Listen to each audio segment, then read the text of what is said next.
So I'm recording. I'm gonna thank Susan so much for joining us. I totally loved her book. And Susan, I got your book. I was at a seaweed festival in Rockland, Maine. It might have been the summer before COVID. I don't even know. And someone just handed me, you know who handed me your book? Sarah Redmond. Oh, I was about to talk about Sarah too. Perfect segue. Well, so I'd like you to introduce yourself and all the wonderful things you do. And then we'll go into having conversations, and hopefully folks, they're supposed to have some questions from the book. And so we'll have a nice little chat. Well, here's the thing. I have these. I wrote down some ideas and I thought I'd start with that, but I didn't time it. So if it goes on too long, I'd much rather hear about you.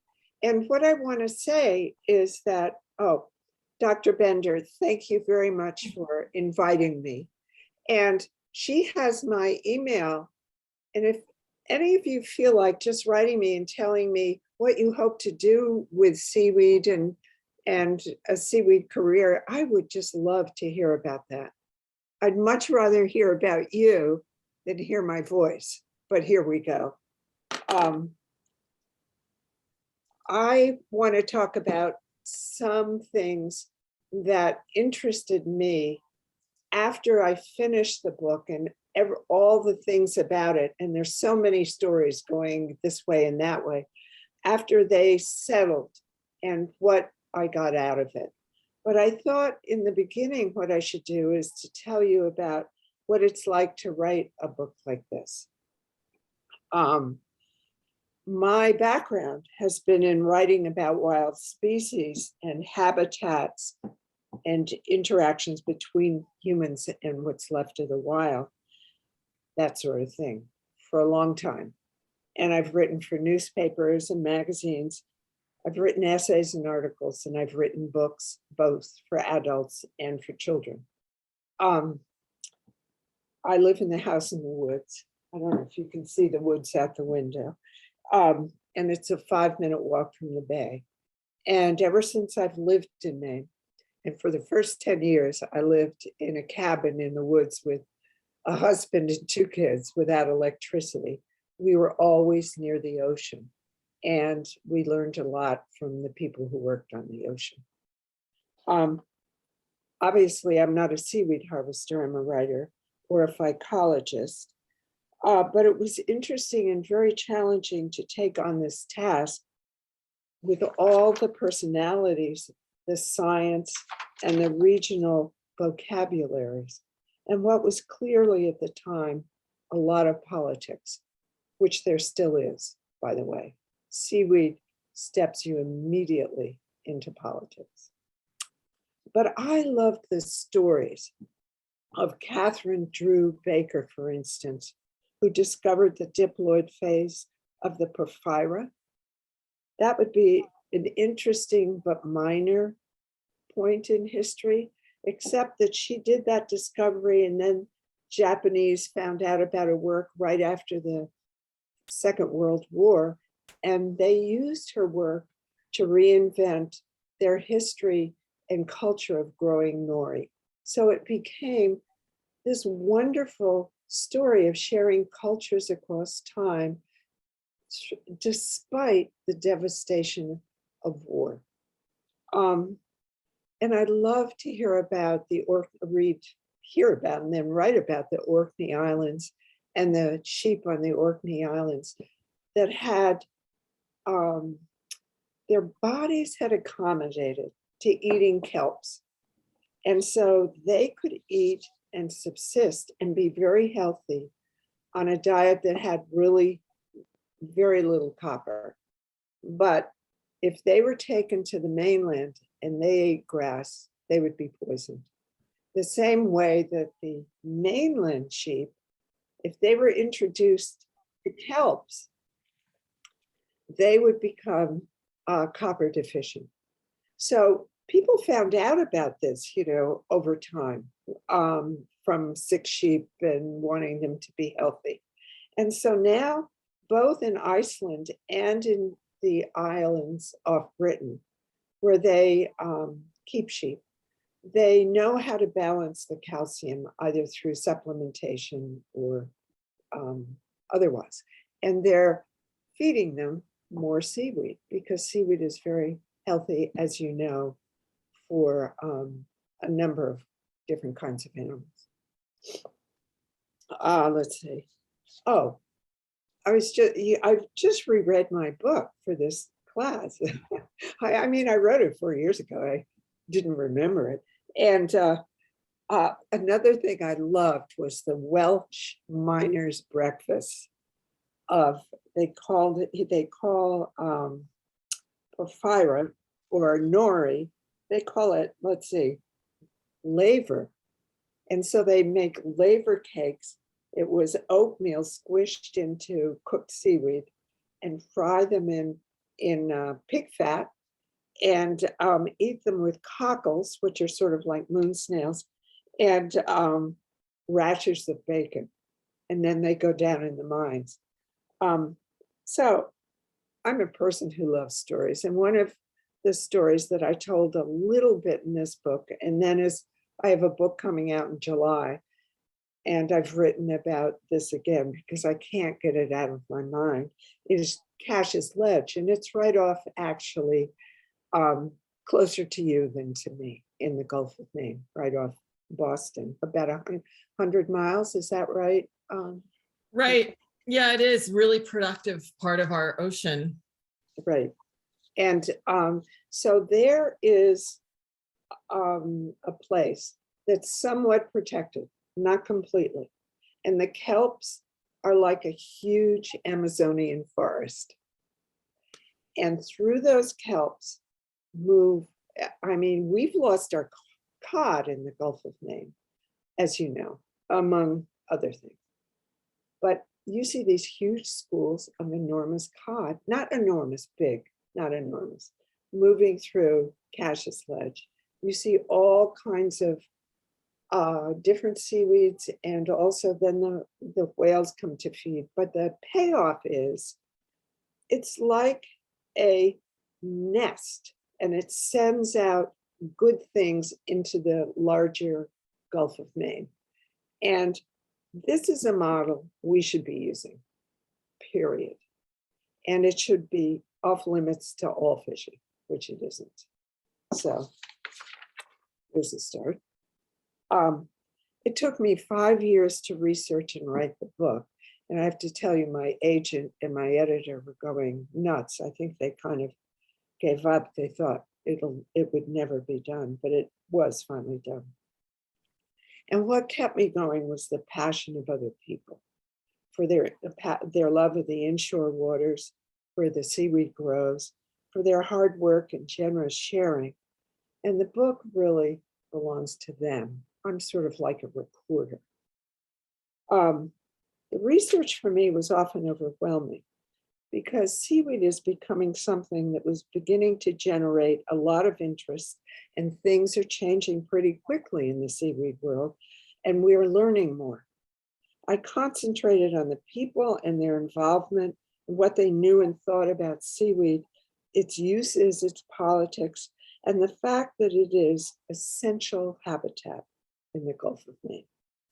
And I concentrated on wildlife and our obligation to honor their needs as well as our own. I just want to, if I may, take an aside and say,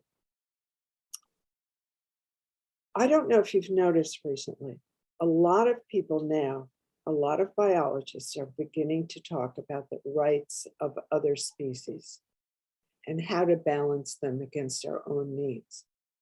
And this is something that's going to be a larger and more important conversation into the future. As we lose species, we begin to realize their value. That's a common human way of behaving. You wait till something is almost gone, and then all of a sudden it's hugely valuable. And this work that biologists are doing to discover how other species use their place, their home places, is something that's going on in the Gulf of Maine. And it's something that's hard to do because it's underwater, but it's being done. And it's pretty exciting. And not only is exciting, but there are different sides, of course, to the equation. I want to tell you, I've reread the book recently and came upon something that isn't quite right. So if you've read it, I want to make sure that you understand I made a mistake here. I've probably made others, but I picked up on this one. And it passed the copy editor and the fact checker and me. And it's the difference between carrageenan and carrageen. Carrageen is the seaweed we call Irish moss. There's a lot of it on Nantucket, if I remember correctly. It's an Irish word, and it means place of the little rocks where Irish moss grows in the lower to mid tide. The scientific name is Chondrus crispus, and carrageenan is what people extract from carrageen. And it's the jelly-like substance in the seaweed that we use as a thickening agent.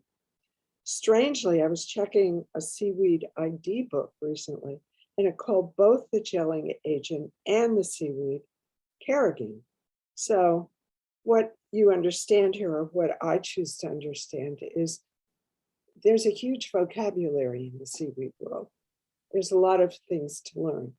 And we're all juggling all these new facts and some of the old things, checking on some of the old things we know. And so it's always good to read things a couple of times to make sure you get it right. Let's see, a little bit more here in my pages. I wrote about the people involved in studying or harvesting or protecting the seaweed habitat. I went into the world. It is a world of hard physical work, wild beauty, and very specialized vocabulary. And it's changing as more people around the world become interested in seaweed, both what it does for wildlife species and what we can harvest and use it for ourselves. The beginning of this book is important to me. It's about the facts of the Gulf of Maine, which we all live by. The depletion of fisheries, the beginning of seaweed harvest, the warming of the water, and all the uses we have already found for seaweeds, and all the uses we are hoping to find. The book moves out from that center place to Brittany, to the British Isles, to the Pacific Rim, but it comes back here.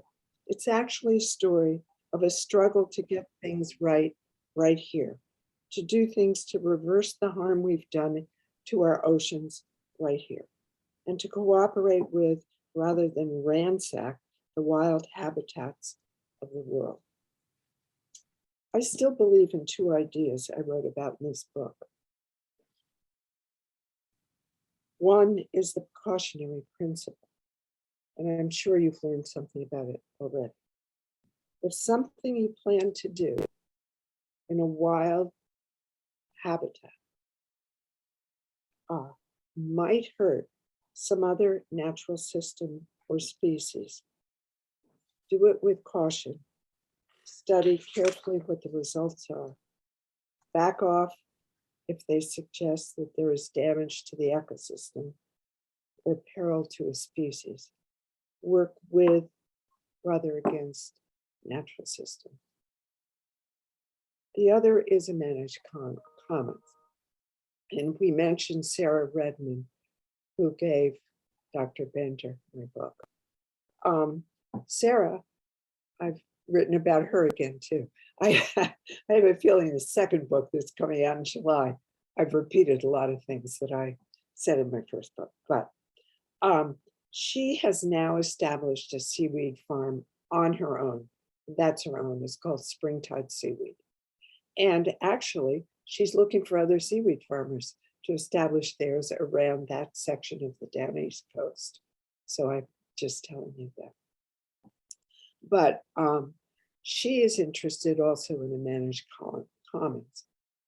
Because if people decide to take care of land or water, and as they harvest it, and they are a community of people who are invested in harvesting and managing it, if it belongs to them, they can make the rules.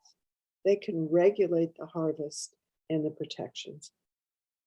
And if they ruin it, they can't move on to somewhere else, somebody else's place, and trash that. With help from scientists and planners and communities, they can learn both how to harvest carefully and to protect. And they're good at it. Interestingly enough, these people, many of whom went into a fisheries and trashed it, are very good at seeing that and now wanting to harvest and care. They've learned how to do it the wrong way. Now they want to try to do it the right way. And in Gouldsboro, down here, down east, the clam harvesters have done just this. They've gotten together as a community. They're managing they have great big clam flats. And they are making the rules. They're policing the area. They're working with scientists to control the green crabs, because we have a huge problem with green crabs here on this coast. And they're an invasive species, by the way. Anyhow,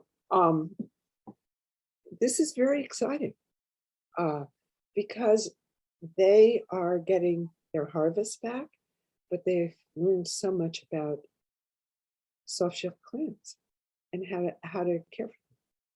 And they're very committed to their place. I believe that young seaweed harvesters, young people who want to go into growing seaweeds as aquaculturalists are really the future. And they're very special. So you're very special, I think. Seaweed farming, if done with respect and care and knowledge, is going to increase. And the harvest may be used to take the place of plastics, as you know, and to cut down on the methane from cows, which I'm sure you've read about, or maybe to use as biofuels. There's a lot of work going on about that. And that's something else, if you want to discuss actually later on. There's a downside to it because we don't know if huge industrial seaweed farms out in the outer waters are not going to be hard on marine mammals. And we haven't really figured that out. Although people are going ahead with money, governments are going ahead with money and trying to work out how you'd keep a farm going during the winter out really in the outer ocean. And also they're doing here in Maine experiments to try to figure out how not to catch anchovies off the coast of Chile, for instance, to mix with different amendments and feed to salmon in salmon pens, but to have seaweed be the main ingredient, but make it nourishing enough for the salmon, and then see how they can make the salmon like the taste, which they haven't quite done yet.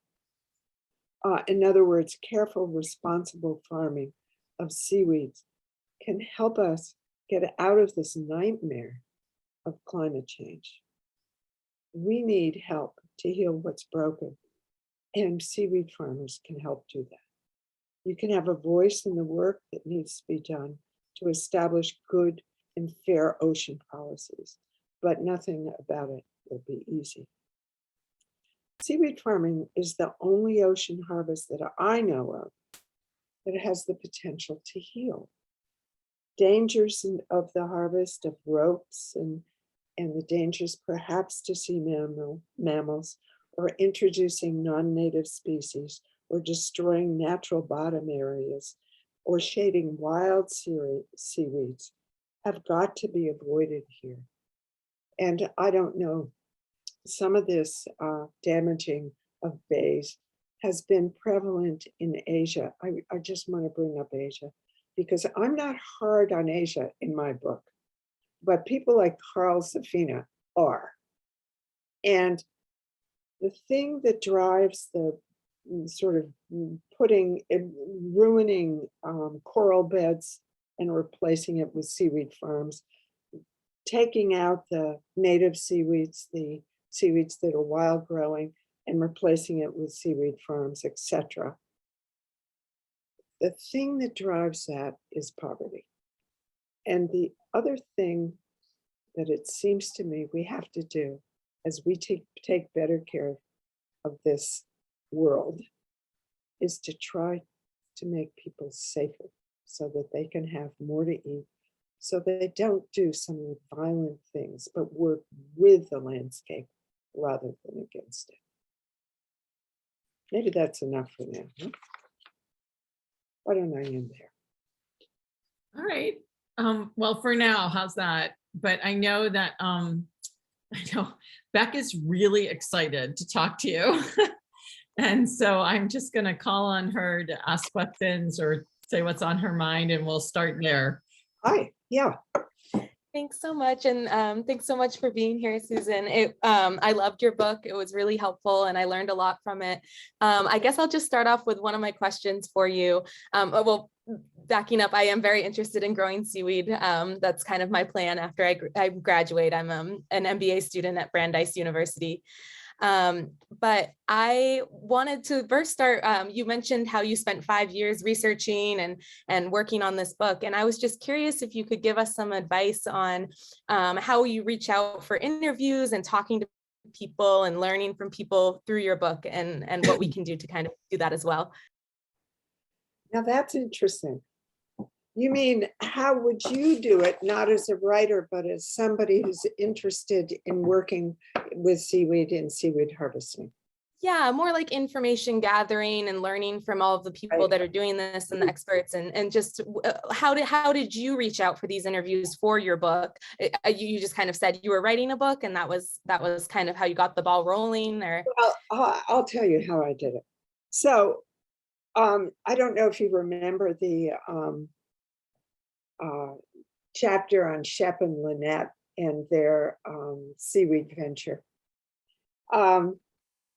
Every time I went to talk to somebody, and I had known them, we had both been back to the Landers, you know, and we have a lot of funny stories about that. But I knew them already, but I didn't know them as seaweed people. I knew them as kind of neighbors, you know. So after I learned from them and I recorded them, I asked them for names of other people and they gave me names. And then I went from there to names from other people. And I went, and it was like stepping stones. The other thing I did was to go on the internet and to look up papers, academic papers on seaweed. And sometimes I approach those people who wrote those papers and ask questions about it. But the thing is, you're right. I mean, thinking about it now, maybe I think it's simple, but at the time when I was doing it, there may have been, and I bet there were times when I got up in the morning, I thought, I don't know enough. Who am I going to ask? But I had a few wonderful people. One was Brian Beal, who came up twice in the book. And so I could always call him and say, Brian, I'm stuck here, you know. And I know because Sarah Redmond, for instance, or some other people in the book, there are other seaweed harvesters, are interested in passing along what they know, that they're a good resource. And you could find her, I hope she won't be mad. I'm sure she'll be delighted, actually. And she has something called springtide seaweed. It's in Gouldsboro. And if you look it up, you'll see all the things she's doing. And she does have a lot of sources that aren't just about her business, but how to set up a business. And you can email her and ask her, and I bet she'd be delighted. Have I answered your question? I'm not sure. Yeah, absolutely. Thank you so much. But sometimes you get stuck. I will say that people in the fishing community who are fishing love to talk about what they do. And Sarah's actually unusual in the sense that she's not the super talkative person, but she is a wizard, not only on the water, but in the lab as well, like in her nursery. She's quite amazing. And her partner, Trey, would love to have more collaboration with UMass and internships and things like that. So I'm happy to send both you and she, and I'm sure Susan would too, an introductory email if you'd like to meet Sarah. She's really, really skilled in this space. But Sounds she's not great. the only one. Correct. I could come up with a list of names and send them to Dr. Bender. Okay. Great. Do you have another question? Well, let's go to Laura and then we'll bounce back to you. Hello, Susan. It's such a pleasure to speak with you. I really enjoyed your book. I live in England, very much on the southeast coast, and I'm looking to start a seaweed farm, hopefully within the next year or so. But I feel I've learnt so much from your book. Obviously, focus is concentrated around the coast of Maine, but you did touch upon some people in England, and really this question does follow on from the previous question. Do you know of any seaweed farmers or inspiring seaweed advocates, or even companies who are processing it within England that may be able to help me on my journey? Well, I don't, but I do. Here's you're on the southeast coast. Is that what you said? Oh, well, you're not too far away from Ireland, though, are you? No, not too far. Anyhow, in Galway, they have an institute that studies seaweed. And I wrote about the man in the book who has just retired, who was a famous person because of his studies about seaweed and his interactions with other seaweed people. And he's an applied scientist. So he's interested in starting seaweed farms and what they can be used for. You know, he's not, would you call the other kind, maybe an academic scientist or something? In other words, he wants to find out what people can use seaweed for. So if you go to the University of Galway, and Laura, if I don't get this quite right, get my email from Dr. Bender, and I'll do it again. But you'll look through and you'll find something about it. It either says it's directly about seaweed, or it's coastal studies or something like that. And they're the place where you should start, I think. You know. Okay. And thank you so much. Well, I have one other, it's more like a question. We know that Kathleen Drew Baker was famous in Manchester at the University of Manchester for her studies. I wonder if there's still a department there that is very active, and also a place to find out, you know? Yes, no, that's a good suggestion. Definitely. I've done some research, and there's actually there's quite a few seaweed farms set up in Scotland, but very few within England as such, although there are some that are now quite large and very successful.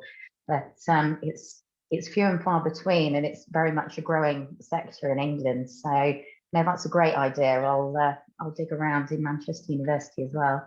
But the other thing is, just if you know some farms that are working in your area, they're going to have a lot to tell you. And I'm sure if it's starting up there, that they're not going to be competitive or holding back what they can help you find. And the other thing about the Scottish seaweed farms, and tell me if I'm wrong here, that Scotland is going on it as a big industrial, at a big industrial level. They want to figure out biofuels. Isn't that right? Yeah. Yeah. Yeah, absolutely. Yeah, sort of steering away from that at the moment, but very interested in bioplastics. So yeah, looking to speak with people in London about that. I'll give some. I just put 2 websites in the chat. One is a company called Sway the Future, and one's called Oceanium, and both of them are making plastics from seaweed. Fabulous. Fantastic. And so Fabulous. I do have a connection into those if needed. Great. Wonderful. Yeah. Oh, thank you. Thank you so much. Good luck. Yeah. Thank you so much, Susan.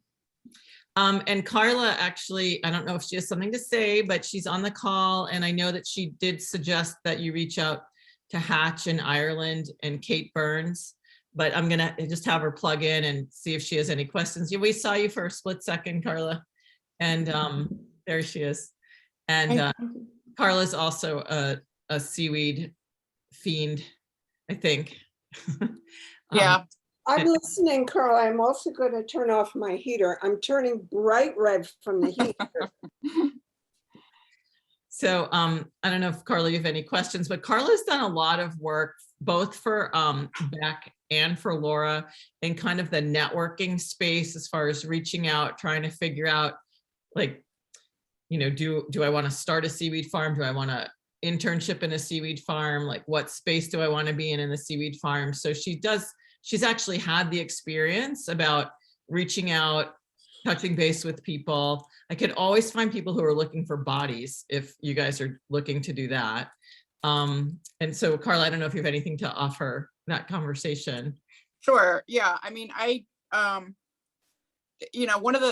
just like, I have random thoughts, but first of all, Susan, thank you. I found your book to be deeply moving and really just blown away by it. It's dog-eared. It's I've highlighted it. It's just really a lovely, lovely book. So thank you for writing it.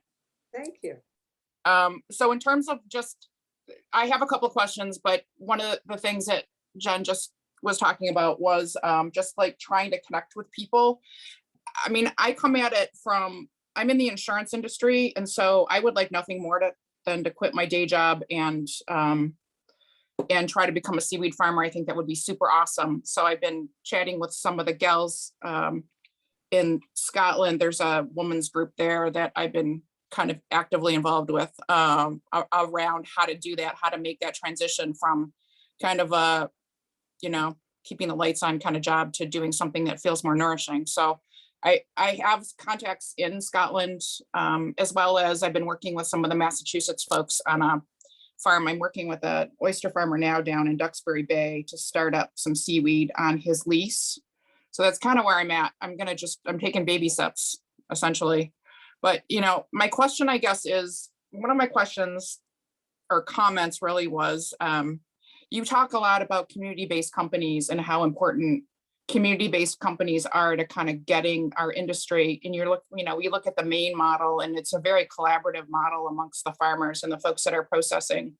And it strikes me that, processing is definitely one of the main issues. It's like, yeah, you can have a farm, but you need to build the market at the same time you're building the farm, so that you can, have a place to have your seaweed go. But my question for you, Susan, was this: any thoughts in terms of talking to the folks as you were putting together the chapters, highlighting the community-based companies? The question is, did they have any folks or any ideas or insights as to how you do that in an environment, like especially here in Massachusetts? There's a lot of folks that have some pretty big houses along the water. There's not a lot of working waterfront. in other states, especially on the East Coast. So I'm just trying to figure out whether you heard any ideas from some of the folks that you interviewed. Sorry. I do want to, before Susan answers that, I do want to share that there are like some great cooperative models in Korea, right? And that is a very interesting model for us to potentially look towards. And there's also some other cooperatives that are seeming to emerge here. And I don't know, Susan, if you know Susie Flores from Stonington Kelp, Azur Siegler from Rhodey. They've both been speakers for us this semester. And they are starting kind of like a kelp cooperative model, which is interesting. They're even, I don't know if you guys got the email, I got it yesterday. They have Kelp Harvest Week. I'll pull it up so I can be more exact, which really kind of coalesces a lot around this topic. So I'm just going to hand it off to Susan to go ahead and answer that.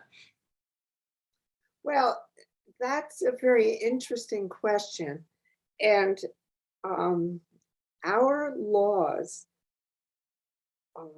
which we took from Massachusetts in 1820 when we became a state, do allow people to move through the tidal area if they are fowling, fishing, or boating. So the thing is, these seaweed farmers out in the water, that water is state-owned water. And so they have applications. You probably know this, and tell me if I'm answering something you already know. But you get an application from the state. They have to check the area and everything to make sure that you're not putting a seaweed farm over any wild resource or in water that's polluted. So the problem would be where to put your boats. Isn't that right? And what Shep and Lynette Earhart have done is to hire out people to harvest their seaweed who use a working waterfront. In other words, a town that has everything there for people who fish on the ocean. Or Sarah bought this shoreline with these old canning factory, which is not in the seaweed book, it's in my next book. And so she has some shore access and she has her boats right there. The thing is, I don't know what the rules are in Massachusetts. I know what we have now are the old rules from the 1820, so that people can actually move along the water in the tidal area to get out to the deeper water, which is state-owned. Have I not understood your question? And if not, give it to me again and I'll try it again. Carla. No, I think so. I think most of my questions are more like thoughts as I was, trying to come up with some solutions, because I feel like as the overarching theme for me was, it's just the stories are amazing stories, but I also felt a little frustrated because I felt like, okay, so what are what can our solutions be? So I really wanted to sort of jump into the sort of solutions. And you were talking about the precautionary pricing or principle earlier. And then I'm like, all right, well, is the research are we going to be able to do the research fast enough to be able to sort of, I don't want to use the word maximize harvest because that sounds not terrific, but we want to be able to do some foraging, some cultivation, foraging versus aquaculture. These are all things that are sort of swirling around in my mind. So I'm so sorry. I'm not being at all. No. Let's go back a second. The one thing that you said is, can we do this fast enough? Think about all the things that we have to do fast enough. Seaweed is one of them.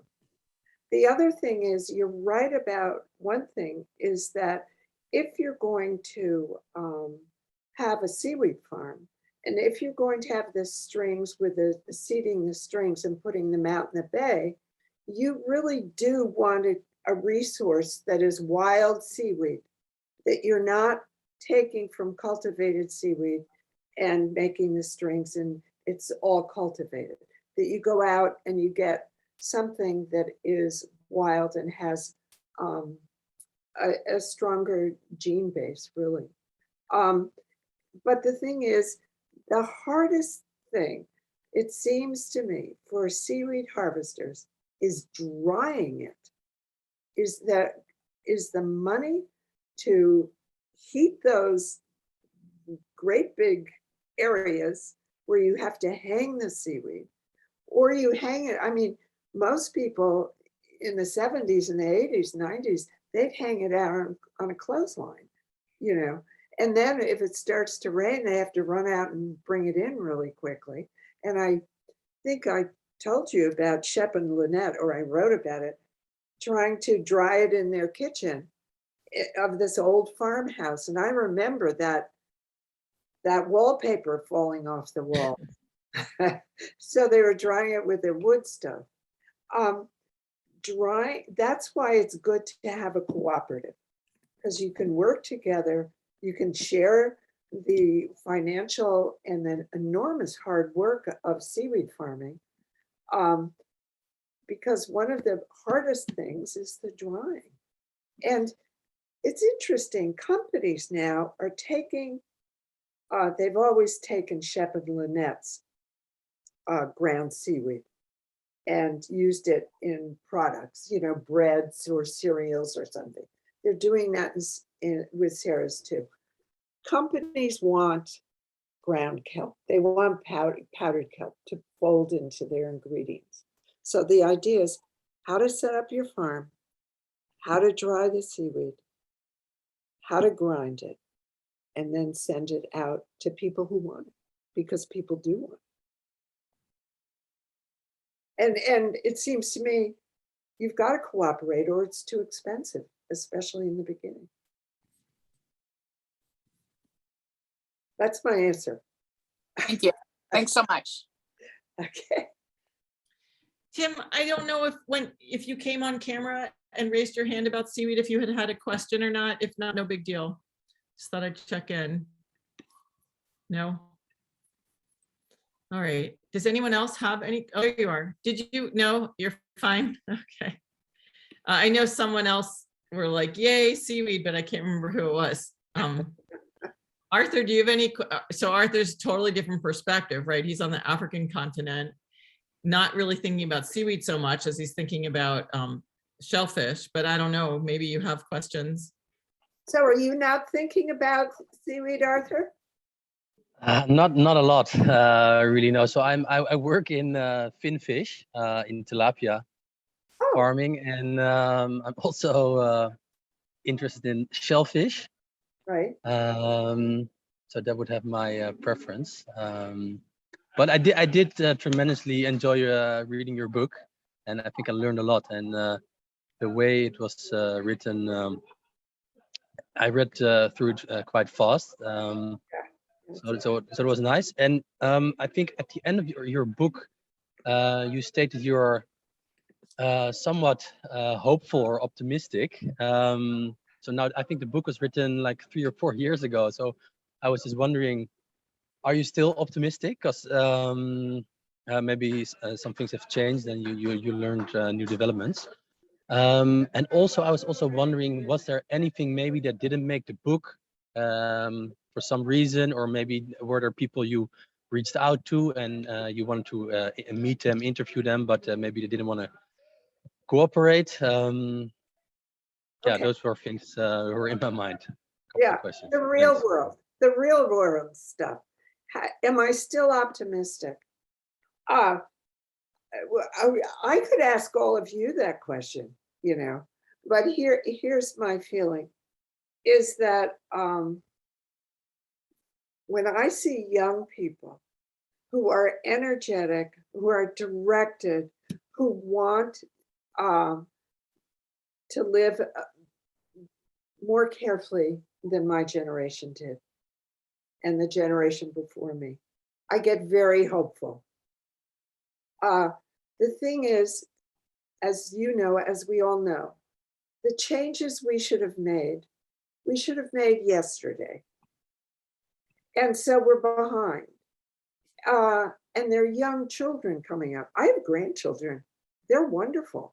I want them to, you know, enjoy the natural world and not ruin it. So I am sometimes very hopeful, but it's more like a prayer than a promise. It's more like hope means just praying inside. I hope the gulls or the puffins come back to, you know, nest on the island this year. I hope the humpback whales get through without out too many injuries.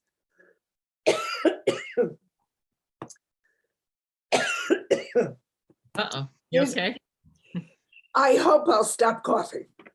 Yeah.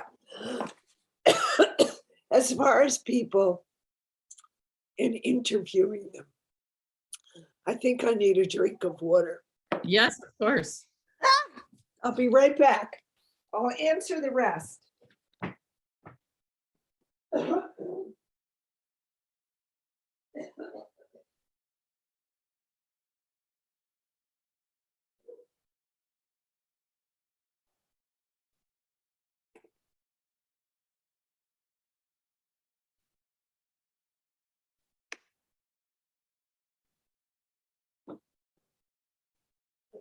There are some people who there were, I mean, I remember one person who wouldn't let me interview her. I said to her, she's full of knowledge. And I said to her, you know, having you in this book would be so important to me.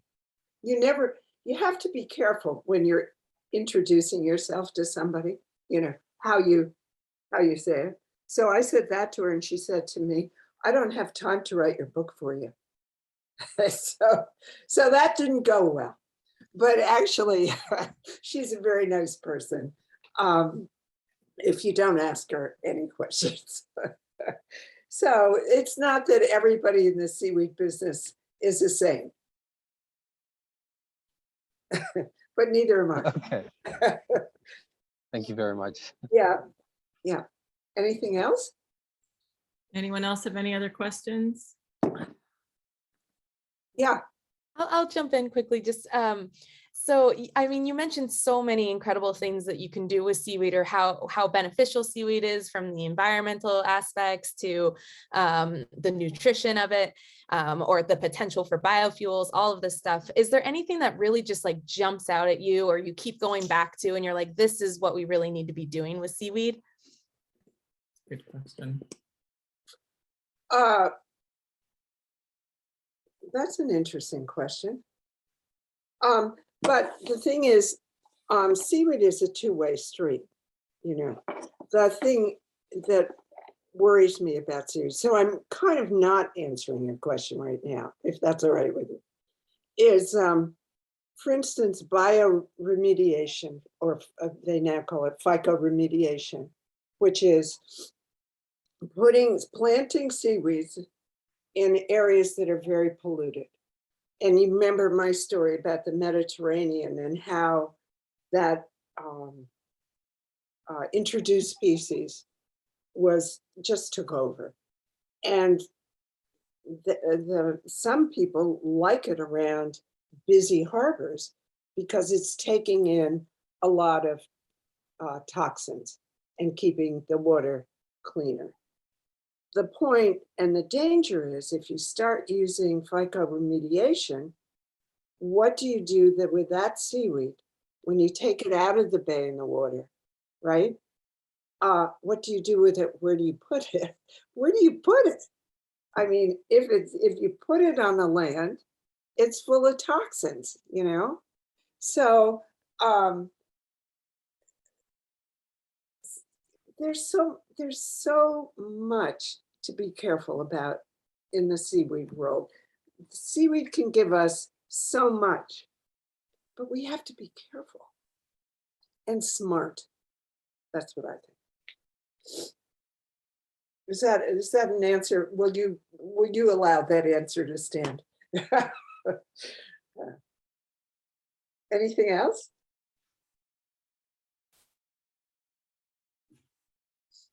Oh, great. Okay. Well, I want to thank you, Susan. So, does anyone have any questions? I'm not missing anyone, am I? No. I just want to know what your favorite story was. Like, what's your favorite story? Because you did some pretty rugged things, Susan. Oh, you mean my favorite story? Yeah, What- your Well- favorite experience as you were writing the book, like any mishaps, like what, because it was pretty rugged.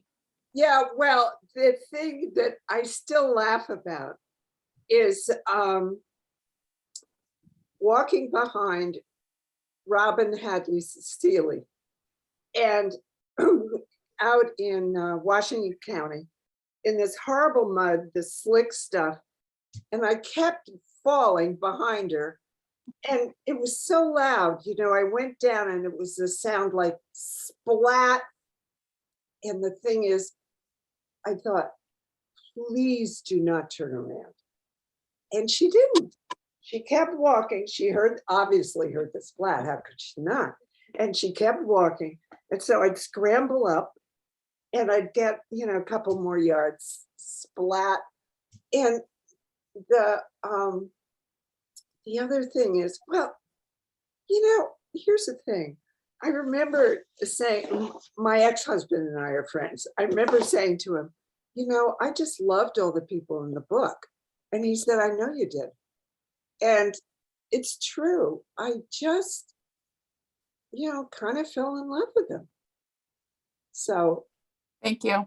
Yeah. Great.